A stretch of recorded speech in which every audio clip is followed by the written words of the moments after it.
নবীজির পাশে একজন মানুষ, অপরিচিত একজন মানুষ আমার নবীর পাশে বসা। বেলাল আইসে ডাক দেয়া, কই নবী গো, ওগো নবীজি সেরি টাইম শেষ।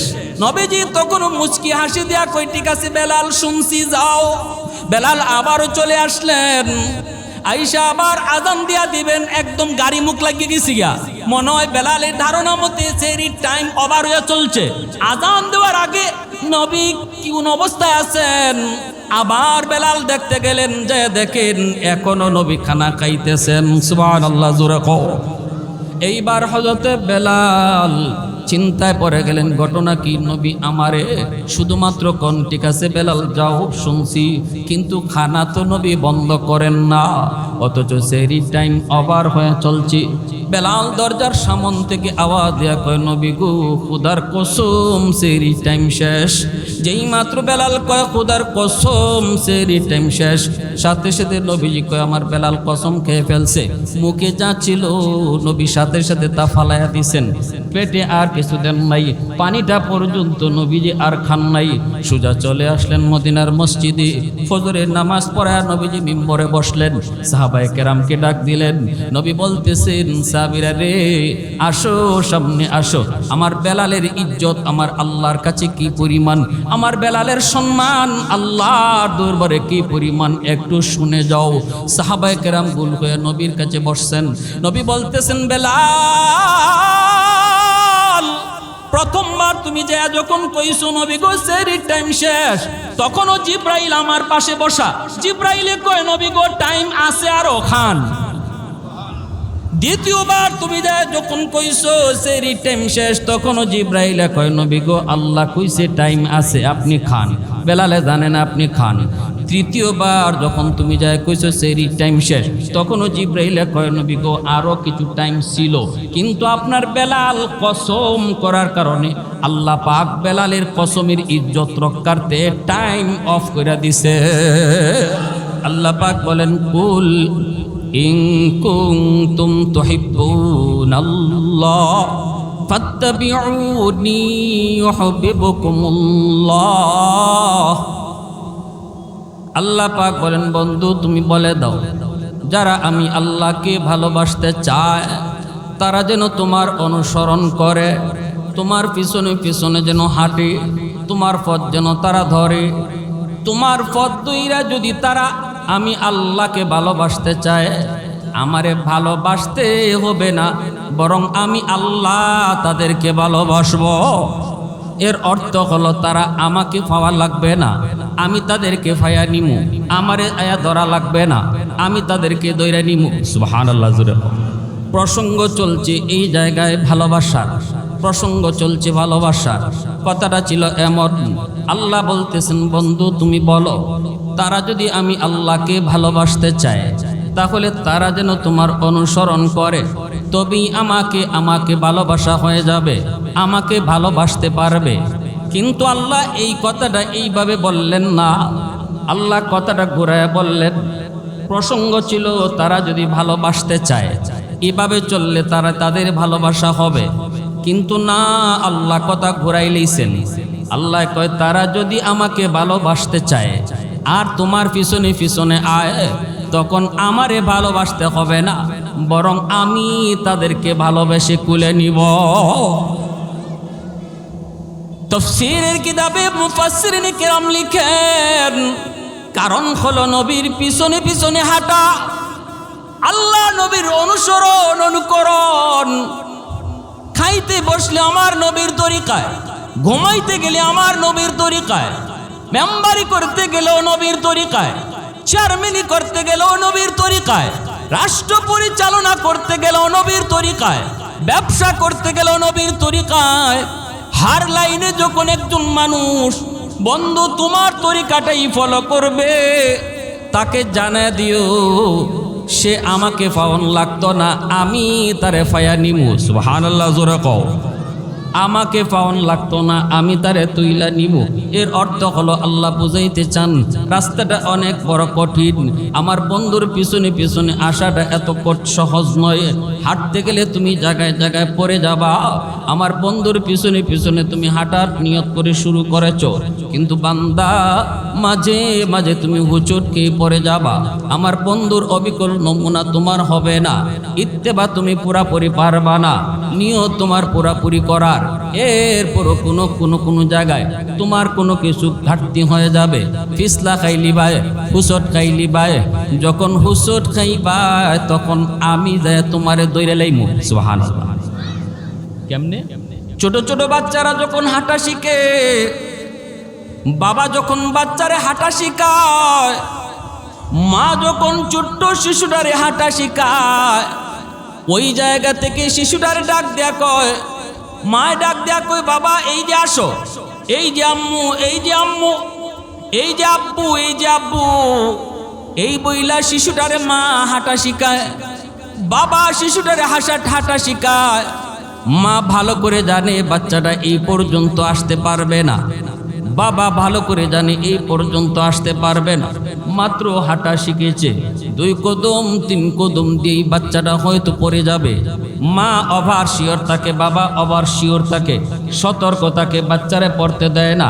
যখনই বাচ্চাটা 1 কদম 2 কদম আগায়, মা তখন দৌড় দিয়া সামনে যায়, বাবাও তখন দৌড় দিয়া সামনে যায়। বাচ্চাটা পড়ে যাইতে চায় কিন্তু পড়তে দেয় না। ঠাস করে বাচ্চাটারে কোলে উঠায় কয়, এই যে তুমি আম্মুরে ধরে ফেলেছো, এই যে তুমি আব্বুরে ধরে ফেলেছো।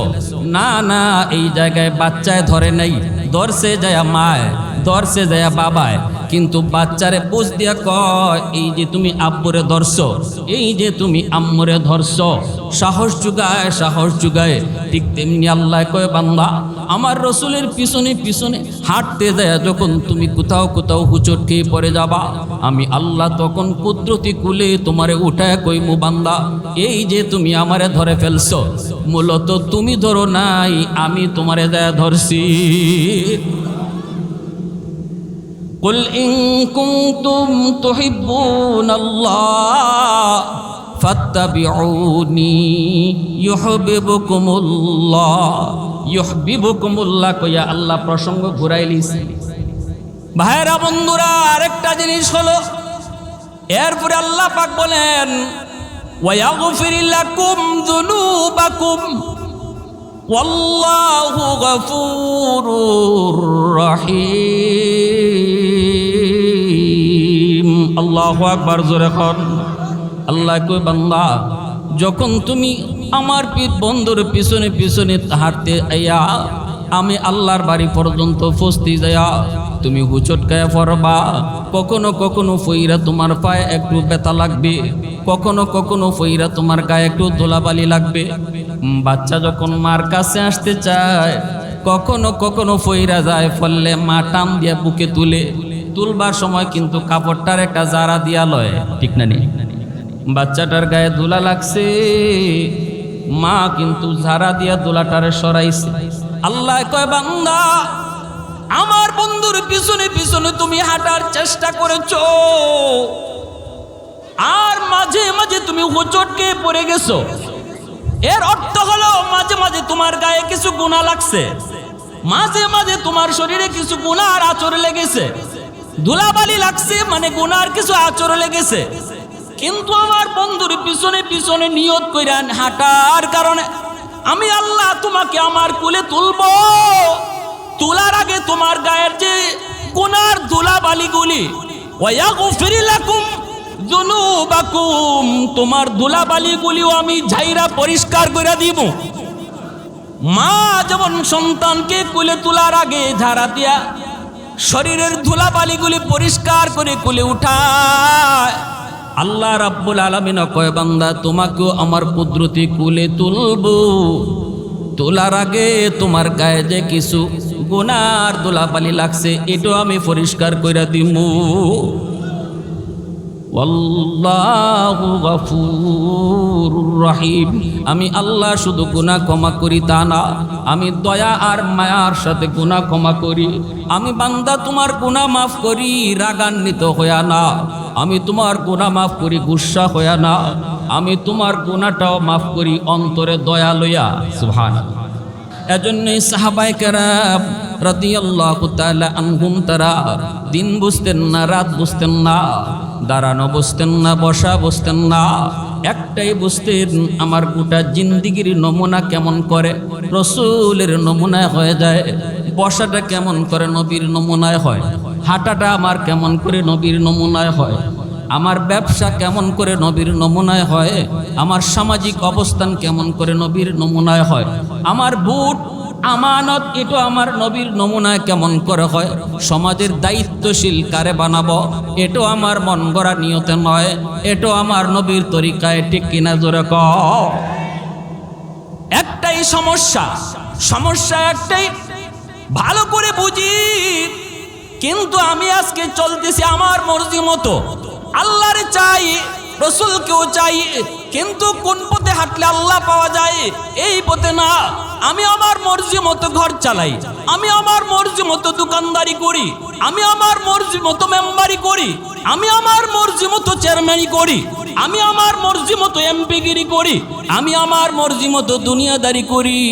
আল্লাহ কো বান্দা মর্জি মতো চলবি, মরণ পর্যন্ত চলতে পারো, মুখে তুমি দাবিও করতে পারো আল্লাহরে চাই, কিন্তু আমি আল্লাহ বললাম মরণের আগেও একদিন আমার দেখা পাইবা। সাহাবায়ে কেরাম রাদিয়াল্লাহু তাআলা আনহুম আল্লাহর নবীর অনুকরণ করছেন, আল্লাহ তাদেরকে দামি বানায়া দিয়েছেন, খাইতে বসলেও তারা নবীর অনুসরণ করেছেন। আব্দুল্লাহ ইবনে উমর রাদিয়াল্লাহু তাআলা আনহু নবীজির বহুত বড় একজন সাহাবী, সঙ্গী সাথী তাদেরকে নিয়ে সফরে বের হয়েছেন মরুভূমির একটা প্রান্ত।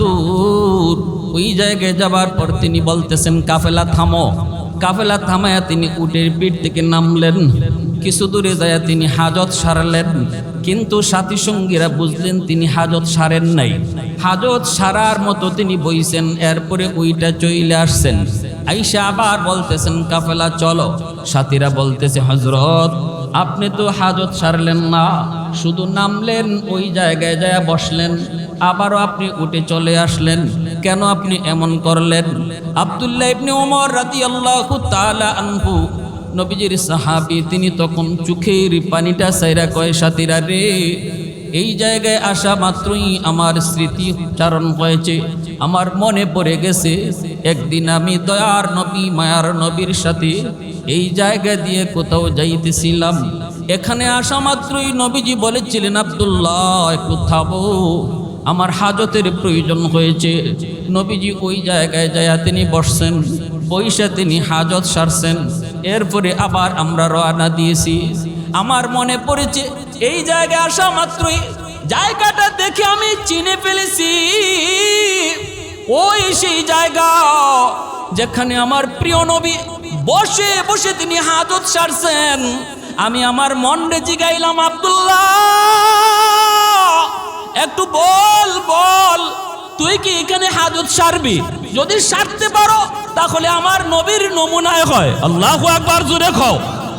যদি নবীর নমুনায় হাজত সারতে পারো এই কাজটা অন্তত নবীর নমুনায় হয়, কিন্তু আমার মন কয়, আমার দেহ কয় না রে আব্দুল্লাহ, এই মুহূর্তে তো তোমার হাজত সারার কোনো চাপ নাই, তাহলে তুমি কি করবা? তখনই আমার মন আমারে ডাক দিয়ে কয় আব্দুল্লাহ রে, হাজত যদিও তুমি সারতে পারবা না, কিন্তু তোমার প্রিয় নবী এই জায়গায় আসার পর যেইভাবে উটের পিঠ থেকে নামলেন, আবার ওই জায়গাটাতে যেইভাবে বসলেন, আবার যেমন করে উটের পিঠে উঠলেন, এতটুকু কাম তো তুমি নবীর নমুনায় করতে পারো। والليل में जुल्फ मोहम्मद के तरन्नुम, والليل में जुल्फ मोहम्मद के तरन्नुम, والشمس برخسار अहमद के तरन्नुम, والفجر में सुबह रिसालत की बशारत, वल असर बेगे दौर नबूवत की बशारत हर फूल में रूए मदीना का तबस्सुम शाखों की लचक में बेक़दा का तकल्लुम यासीन से मौला ने कभी उनको पुकारा यासीन से मौला ने कभी उनको पुकारा हमीम को भी और कभी तासीन इशारा ये रमज़ के कुछ आशिक़ माशूक़ के माबैन समझाए जिन्हें खल्क़ में एक सरवर कौनैन मोहब्बतेर साथे बोली अल्लाहु আকবার। বাইরে বন্ধুরা এবার তাহলে বলুন সাহাবায়ে কেরাম এইভাবে নবীর অনুকরণ কইরা তারা লসে ছিলেন না লাভ করছেন? আওয়াজ দিয়ে কোন লস না লাভ? বর্তমানে তামাম দুনিয়া জুড়ে মুসলমানের বিপর্যয়, মুসলমানের লস, একমাত্র কারণ নবীর তরিকা ছাইরা দিছি। নবীজির নমুনা নাই। আজকে আমার ব্যক্তি জীবনে নবীর অনুসরণ নাই, আজ আমার সমাজ জীবনে নবীর অনুসরণ নাই, রাষ্ট্রীয় জীবনে আমার নবীর অনুসরণ নাই।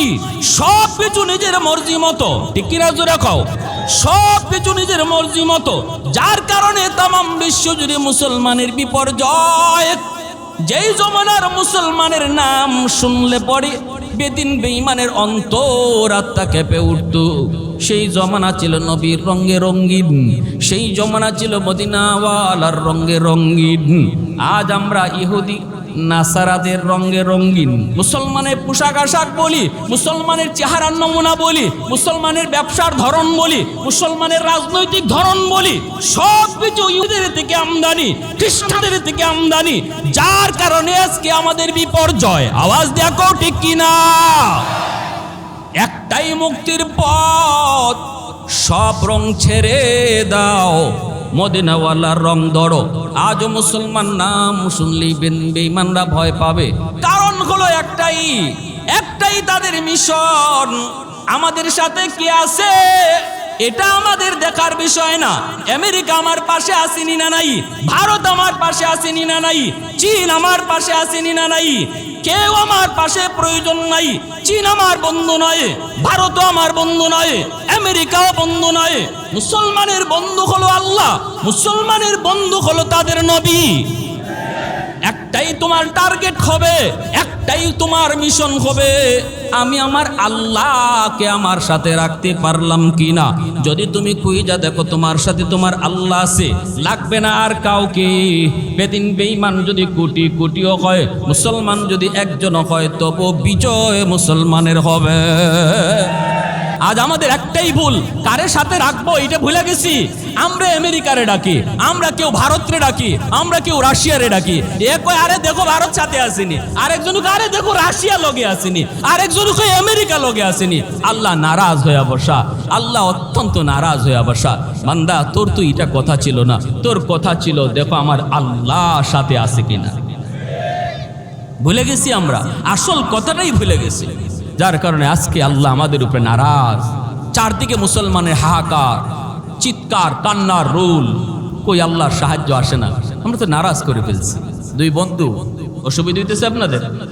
বন্ধু দুইজন, একজন খুব অসুস্থ, ঘনিষ্ঠ বন্ধু একজন আরেকজনের ছাড়া কোথাও যায় না এমন। ওই বন্ধু অসুস্থ, আরেক বন্ধু সুস্থ। এলাকায় ওয়াজ মাহফিল, একজন ভালো আলোচক আসতেছেন, যে বন্ধুটা অসুস্থ সে তার বন্ধুকে বলতেছে, দোস্ত আজকের মাহফিলটা যাওয়ার খুব ইচ্ছা ছিল, দোস্ত রে হুজুরে বয়ানটা আমার খুব শুনবার ইচ্ছা, কিন্তু পারলাম না বিছানায়। দোস্ত এক কাজ কর, তুই মাহফিলটাতে যা, নে আমি তোরে রিক্সা ভাড়া দিয়া দিই, আওয়া যাওয়ার ভাড়া, আর মোবাইলে কিছু এমবি ঢুকাইবে, নে আমি এমবির টাকাও দিলাম, আর আওয়া যাওয়ার পথে কিছু বুট মুড়ি খাইস, এটাও কিছু অতিরিক্ত টাকা দিলাম। দিয়া সব পুঞ্জি ফাট্টা বন্ধু দিয়া তারে ওয়াজও ফাটাইছে, ওয়াজটার রেকর্ড করার জন্য, ঠিক না? সে কইছে ঠিক আছে দোস্ত অসুবিধা নেই। আসার পথে সে তার পুরানা বান্ধবীরে পাইছে, প্রেমিকা রঙ্গিলারে ভাইয়া, তার হুশ নেই, এখন ওয়াজে যাওয়ার কথা ভুলে গেছে। প্রেমিকা দেখেই যখন চোখ টিপা দিছে, হে রিক্সা থেকে নামিয়া বুট মুড়ি খাওয়ানি শুরু করছে। যে টাকা দিয়ে এমবি কিনতো এই টাকা দিয়ে বান্ধবীরে আইসক্রিম খাওয়ায়, এইদিকে গফ করে আর খাওয়ায়, ওয়াজের পথে ওয়াজ শেষ, ওয়াজের মাটি আসতে পারে নাই। এখন বন্ধুর সাথে দেখা দেয় না, শরমে কি কইব। পরের দিন বন্ধু তো আর ওয়াজ পাইলই না, বাজারও গেছে, অসুস্থ বন্ধু একটু সুস্থ হইছে, বাজারে গেছে পরে দেখে মাছাটা হেওয়া আইছে, দোস্ত দূর থেকে দেখা যায়। এই ফাঁকে ওই দোস্তর সাথে আরেকজনে মাইল লাগছে, এমন মার খেসা মার, আর হ্যাঁ এখান থেকে ছায়া ছায়া দেখতেছে। আর মানুষে কই কিমিয়া জীবন বর দেখলাম, তার লাগি জান দিছো, কেউ তার দিকে চোখ তুলে দাগাইতে পারছে না, তুমি আগে যায় দাঁড়াইছো। আজকে তোমার সামনে তোমার দোস্তরে ফিটায় আর তুমি ছায়া ছায়া দেখতেছো, ঘটনা কি? কয় এর কপালও আরো কিছু মার দরকার। কেনে? দোস্ত অনেক কষ্ট পাইছে, পুঞ্জি দিলাম আমি তোরে, আমার পুঞ্জি তুই রঙ্গিলার তলে ব্যয় করলে, আমার কাম করলি না। আরে আমার ডিউটিটা যদি পালন করতে, ওয়াজটা যদি রেকর্ড করতে, আর আওয়ার পথে যাওয়ার পথে তুই তোর প্রেমিকারে এক গাল কথা কই আইতি অথবা একটা আইসক্রিম খাওয়াই আইতি, আমি হয়তো তোরে জিগাইতামই না যে আওয়ার পথে কোন দিকে চাইছো, কারে কিতা খাওয়াইছো। কারণ আমি ফাটাইছিলাম ওয়াজ রেকর্ড করার লাগে, এই উদ্দেশ্য যদি আমি ফাইল নিতাম, আমারটা যদি আমি ফাইল নিতাম, তোর হয়তো আসা যাওয়ার পথের কিছু ত্রুটি বিচ্যুতি আমি তোরে জিগাইতামই না। কিন্তু তুই তো আসলটাই ভুলে গেলি যে উদ্দেশ্যে তোরে ফাটাইছিলাম, অতএব তুই তোর পথে থাক, আমি আমার পথে, আর তোর সাথে বন্ধুত্ব নাই। ঠিক তেমনি আল্লাহ রাব্বুল আলামিন কয়, বান্দা দুনিয়াত ফাটাইছে আমি আল্লাহ তোরে পুঞ্জি দিয়া, পুঞ্জি দেওয়া আমার। এই সুস্থ দুটা হাত এটা আমার পুঞ্জি, সুস্থ দুটা পা এটা আমার দেওয়া পুঞ্জি, সুস্থ একটা বিবেক এটা আমার দেওয়া পুঞ্জি। সব পুঞ্জি দিয়ে আমি তোরে দুনিয়া ফাটাইছি, একটা কাজ আমার ডিউটি পালন করবি, আমি আল্লাহর সঠিক রাস্তা দিয়ে হাঁটতে তালাশ করবি। কিন্তু না, তুই আসল কথাই ভুইলা গেলি, যে উদ্দেশ্যে তোরে ফাটাইছি এটাই ভুইলা গেলি। তুই তোর প্রেমিকা পাইয়া, তুই তোর আমেরিকা পাইয়া, তুই তোর লন্ডন পাইয়া, তুই তোর রাশিয়া পাইয়া, তুই তোর ভারত পাইয়া, আমার কথাটাই তুই ভুইলা গেলি। অতএব যা, আজ থেকে তোর সাথে আমার বন্ধুত্ব নাই, তুই তোর পথে থাক, আমি আমার পথে। এজন্যই আল্লাহ আমাদের বন্ধু হওয়া সত্ত্বেও আমাদেরকে আজকে দুশ্মন মারে, আল্লাহ ছায়া ছায়া দেখে, এরপর আল্লাহ সাহায্য করে না, কারণ আল্লাহর কুদরতি কলিজায় আমরা কঠিন থেকে কঠিন ব্যথা দিয়ে ফেলছি। আল্লাহু ওয়ালিয়্যুল্লাযীনা আমানু, আল্লাহ পরিষ্কার বলছেন ইমানদারের বন্ধু আমি। বন্ধু যদি আল্লাহ হয়, বন্ধুরে মারে, বন্ধু ছায়া দেখে কেমন করে? একমাত্র কারণ এটাই, আল্লাহর কুদরতি কলিজায় আমরা ব্যথা দিয়ে ফেলছি। অতএব আল্লাহর খুশি করা ছাড়া আমাদের মুক্তির কোনো পথ, আল্লাহরে খুশি করা ছাড়া আমাদের মুক্তির কোনো পথ নাই। বেলাল হাবশি, হাবশার গোলাম, কালো বেলাল, গোলামের ভূত গোলাম, এরপরও আল্লাহর দরবারে এত দামি, শুধুমাত্র আমার নবীরে হাঁটতে, বইতে, শুইতে, খাইতে, সব জায়গায় নবীরে দেখা, নবীর মতো চলার কারণে একজন গোলামকে, একজন সাধারণ কালো বেলালকে আল্লাহ দামি বানাইছেন। শুধু তা না, যে মসজিদের ইমাম নবী, এই মসজিদের মুয়াজ্জিন হইছেন বেলাল, সরওয়ারে দু জাহান, আল্লাহর দোস্ত, কিন্তু তার পিএস বেলাল হাবশি। আবু বকর সিদ্দিক, হযরত ওমর ফারুক রাদিয়াল্লাহু তাআলা আনহুমার মতো সাহাবীরও আমার নবীর সাথে দেখা করার আগে বেলালের পারমিশন নিতে হতো। আওয়াজ দিয়ে কোন সুবহানাল্লাহ। বেলালের পারমিশন নিতে হতো। হযরত ওমর বলছেন, আমি ওমর তো এমন ছিলাম, উট টাকালি করতাম, আমার কেডায় চিনতো, কেউ চিনতই না আমি উমর কেডা, শুধুমাত্র আমার নবীর কাছে আসার কারণে আর আমার নবীর নমুনায় নিজের জীবন গড়ার কারণে আজ আমি উমরকে দুনিয়ার মানুষ চিনে। সুবহানাল্লাহ, ঠিক না নি ভাই? বেলাল হাবশি রাদিয়াল্লাহু তাআলা আনহু, আল্লাহর দরবারে কত দাম। রমজান মাস, মায়ার নবী, দয়ার নবী, তিনি সেহরি খাইতে বসছেন, সেহরি টাইম শেষ, বেলাল আজান দিয়ে ফেলবেন গো। আজান দেওয়ার আগে বেলাল ভাবতেছেন, আমার নবী সেহরি খায়া শেষ করলেন কিনা, একটু যায় দেখে আসি। তিনি দরজার কাছে এসে দেখেন নবীজি এখনো সেহরি খাইতেছেন, সেহরি খাওয়ার নবীর শেষ হয় নাই। অথচ বেলালের ধারণা মতে সেহরি টাইম শেষ, মুয়াজ্জিন সাহেব ফজরে আজান দিয়া দিবে, কিন্তু নবী এখনো খানা খায়। বেলাল দরজার সামন থেকে আওয়াজ দিয়া কয়, নবী গো সেহরি টাইম শেষ। আল্লাহর নবী কয়, ঠিক আছে বেলাল যাও, শুনছি। বেলাল চলে আসলেন। কিছুক্ষণ পরে বেলাল আজান দিয়া দিবেন ফজরের। এর আগে তিনি ভাবতেছেন আবার যায় দেখে আসি মায়ের নবী তিনি খানা খাওয়া শেষ করলেন কিনা। দরজার সামনে এসে দেখেন সরওয়ারে দু জাহান এখনো তিনি সেহরি খাইতেছেন। নবীজির পাশে একজন মানুষ, অপরিচিত একজন মানুষ আমার নবীর পাশে বসা। বেলাল আইসে ডাক দেয়া কই নবী গো, ওগো নবীজি সেহরি টাইম শেষ। নবীজি তখন মুচকি হাসি দেয়া কই ঠিক আছে বেলাল শুনছি যাও। বেলাল আবারও চলে আসলেন, আইসা আবার আজান দিয়া দিবেন, একদম গাড়ি মুখ লাগিয়ে গেছি গা। মনে হয় বেলালের ধারণা মতে সেহরি টাইম ওভার হয়ে চলছে। আজান দেওয়ার আগে নবী কোন অবস্থায় আছেন। আবার বেলাল দেখতে গেলেন, যে দেখেন এখনো নবী খানা খাইতেছেন। সুবহানাল্লাহ, জোরে কও। এইবার হযরতে বেলাল চিন্তায় পড়ে গেলেন, ঘটনা কি? নবী আমারে শুধুমাত্র কোন ঠিক আছে বেলাল যাও শুনছি, কিন্তু খানা তো নবী বন্ধ করেন না, অথচ সেহরি টাইম ওভার হয়ে চলছে। বেলাল দরজার সামন থেকে আওয়াজ দেয়া কয় নবী গো, খুদার কসম সেহরি টাইম শেষ। যেই মাত্র বেলাল কয় খুদার কসম সেহরি টাইম শেষ, সাথে সাথে নবীজি কয় আমার বেলাল কসম খেয়ে ফেলছে। মুখে যা ছিল নবী সাথে সাথে তা ফালাইয়া দিছেন, পেটে আর কিছু দেন নাই। পানিটা পর্যন্ত নবীজি আর খান নাই। সোজা চলে আসলেন মদিনার মসজিদে, ফজরের নামাজ পড়া নবীজি মিম্বরে বসলেন। সাহাবায়ে কেরামকে ডাক দিলেন। নবী বলতেছেন, সাহাবীরা রে আসো, সামনে আসো। আমার বেলালের ইজ্জত আমার আল্লাহর কাছে কি পরিমাণ, আমার বেলালের সম্মান আল্লাহর দরবারে কি পরিমাণ, একটু শুনে যাও। সাহাবায়ে কেরাম গুল হয়ে নবীর কাছে বসছেন। নবী বলতেছেন, বেলাল প্রথমবার তুমি যে যখন কইছো নবী গো সেহরির টাইম শেষ, তখনও জিব্রাইল আমার পাশে বসা। জিব্রাইলে কয় নবী গো টাইম আছে আরো খান। দ্বিতীয়বার তুমি যে যখন কইছো সেহরির টাইম শেষ, তখনও জিব্রাইলে কয় নবী গো আল্লাহ কইছে টাইম আছে আপনি খান। বেলালে জানেন আপনি খান। তৃতীয়বার যখন তুমি যায় কইছো সেহরির টাইম শেষ, তখনও জিব্রাইলে কয় নবী গো আরো কিছু টাইম ছিল, কিন্তু আপনার বেলাল কসম করার কারণে আল্লাহ পাক বেলালের কসমের ইজ্জত রক্ষার্থে টাইম অফ করে দিছে। বেলালের ইজ্জত আর সম্মানে আল্লাহ কসম রক্ষার্থে টাইম আল্লাহ অফ করে দিছে। এতটাই ইজ্জত সম্মান বেলালের। আল্লাহ আমাদের সবাইকে যা কিছু বললাম শুনলাম সব কিছুর আমল করার তৌফিক আল্লাহ দান করুন। পরিশেষে নবীর তরিকা মতো আমাদের রাজনৈতিক জীবনটাও চালাইতাম। কারা কারা রাজি আছে একটু হাত উঠে আল্লাহরে দেখাই। আল্লাহ তুমি কবুল করো, সবাই বলি আমিন। ওয়া আখির দাওয়ানা আনিল হামদুলিল্লাহি রাব্বিল আলামিন।